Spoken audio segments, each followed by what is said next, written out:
દ્વારકાધીશ જય માતાજી મિત્રો, આજે આપણે વાત કરશું કે જે અત્યારે બજારમાં માર્કેટમાં નકલી ખાતર, ડુપ્લિકેટ ખાતર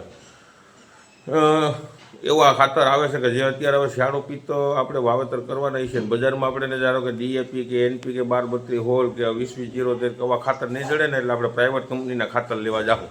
અને પ્રાઇવેટ કંપનીમાં જે અત્યારે માર્કેટમાં એવા ઘણા બધા ખાતરો આવે છે જે ખેડૂતોને ખરેખર ક્ષેત્રે છે ને એવા જ આપણે ખાતરની વાત કરવી છે. જે નકલી ખાતર જેનો આપણે પર્દાફાશ કરવો છે, જે કયો એ નકલી ડુપ્લિકેટ જેવું આપણે ગણીએ એવું થઈ શકે એના માટે જ તમને આગળ હું ખાતર વિશે બતાવું, ખાતરની થેલી જ તમને બતાવું મિત્રો. તો વિડીયોને તમારે ખરેખર ખેડૂત મિત્રોને પહેલાં ભલામણ કરું છું, વિડીયોને એટલો બધો શેર કરવાનો છે, એટલો બધો શેર કરવાનો છે કે હરેક ખેડૂત સુધી આ વિડીયો પહોંચવો જોઈએ, જેથી કરી ખેડૂતોને ખબર પડે અને ખેડૂત આગળ જે આપણે હવે શિયાળુ પિત્ત થાય અને જે ખાતર લેવા બજારમાં જાય તો ખેડૂત ક્યાંય છેતરાય નહીં મિત્રો.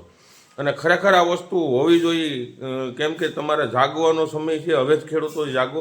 જો જાગશો નહીં, ખબર નહીં પડે ખેડૂતોને, તો ખેડૂતો કાયમીથી છેતરાશે અને ક્યાંક ને ક્યાંક રૂપિયા નાખતા પણ ઉત્પાદન નહીં આવે મિત્રો. તો એવી જ રીતે હું તમને ખાતરની થેલી, એવું ખાતર શું છે બધું બતાવું છું, ત્યાંથી વિડીયો આખો જોયો મિત્રો.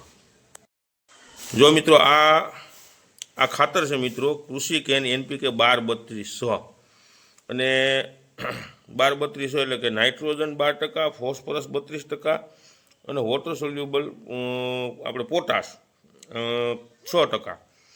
હવે આ કઈ કંપનીનું છે તો કે Crenchy agro India private limited company છે અને એનું ઓફિસ એડ્રેસ છે ને મિત્રો, stay residency C building, Mitul farm road, Sarthana, Jakatnaka, Surat. અને જો એનું પ્લાન્ટ જે એડ્રેસ, ટૂંકમાં એનું ફેક્ટરી જ્યાં છે ત્યાંનું સર્વે નંબર 94A, વિલાસ તાગડી, તાલુકો ઘોઘા, ભાવનગર, ગુજરાત. હવે મિત્રો, તમે આ ખાતરની અંદર બજારમાં અત્યારે 1000-1200 રૂપિયાની આસપાસ ખાતર અવાવ 12-32 નામથી જડે છે.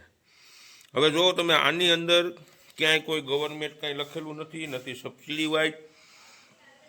હવે 12-32 જે બજારમાં જડે છે ને આમાં શું ફેર છે એ તમને કહું.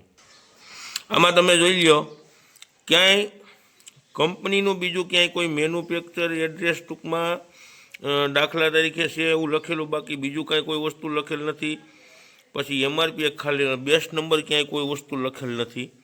અને આમાં એના જે ટૂંકમાં કંપનીના લાયસન્સ નંબર, જે મેન્યુફેક્ચર લાયસન્સ નંબર હોય એ પણ ક્યાંય લખેલ નથી. આને આપણે જે ગણો હોય આની અંદર કાંઈ ન હોય, ધૂળ જ હોય. 32% ફોસ્ફરસ હોય જ નહીં. અને હવે તો ઘણી બધી કંપનીઓના આવે છે મિત્રો. હવે હું વાત કરું આખી, ધ્યાનથી સાંભળજો, એ પહેલાં યાદ રાખી લઈએ. આવા પ્રાઇવેટ કંપનીના આવા ખાતરો ઘણા બધા આવે છે. આપણે ગવર્મેન્ટ સિવાય કોઈ કંપનીના ખાતર લેવાના નથી. હવે તમે જોયું ને મિત્રો, આવા 12-32, 20-20, 10-10, 10-20, આવા અલગ અલગ ગ્રેડની અંદર આવી પ્રાઇવેટ કંપનીઓના ઘણા બધા આવા ખાતરો જે આવે છે કે જે મા બાપ વિનાના, જેની પાસે લાયસન્સ નથી હોતું, કાંઈ હોતું નથી, અને જે વેચે છે ત્યાંથી લઈને અને બને છે ત્યાં સુધી આમાં બધાયના હાથ હોય છે. તો જ આ વસ્તુ બજારમાં વેચાય. જો સરકારની બધાયના કૃષિ મંત્રી સુધી જો આ બધીના ખિસ્સા ભરાતા હોય ને તો જ આ વસ્તુમાં બધી બજારમાં વેચાતું હોય. એમાં બધા આવી જાય, અધિકારીઓ આવી જાય અને કૃષિ મંત્રી સુધી તમામના આવી જાય. નકર આ ખાતર ખરેખર બજારમાં વેચાવું જ ન જાય. એની અંદર 32% ફોસ્ફરસ છાતી ઠોકીને કોઈ હોય જ નહીં. અને આમાં કોઈ લાયસન્સ નંબર લખેલું નથી. આને તમે આ જે ક્રેન્ચી એગ્રો છે ને તમે ક્યાંક ગૂગલમાં સર્ચ કરજો તો પણ નહીં આવે. એટલે આ બધા મા બાપ વિનાના. આ તો મેં ત્યાં સુધી સાંભળ્યું છે કે આના જે ટૂંકમાં માલિકો છે ને એ પણ ક્યાંક ને ક્યાંક કોઈક અધિકારીઓ છે ટૂંકમાં ગવર્મેન્ટના, એવું મને જાણવા જેવું છે. અને હવે તો ઘણી બધી કંપનીઓ છે કે આવા ખાતરો બનાવે છે. આપણે ઘણી વખત રજૂઆત કરી છે, છતાં કોઈ ધ્યાન દેતું નથી મિત્રો. પણ હવે આને આપણે ખેડૂતોએ જાગૃત થવાનું છે. અને આપણે શું લેવું કે ન લેવું, આપણે IPL, સરદાર, ઇફકો, સંબળ, મહાધન, આવા બધા જે ગવર્મેન્ટ આવે છે જે સબસિડી વાઇઝ, એ જ ખાતર લેવાના છે. બીજા એકેય ખાતર લેવાના નથી મિત્રો. તો અવનવા વિડીયો જોતા રહીયો, ક્યાંય છેતરાતા નહીં. જય જવાન, જય કિસાન.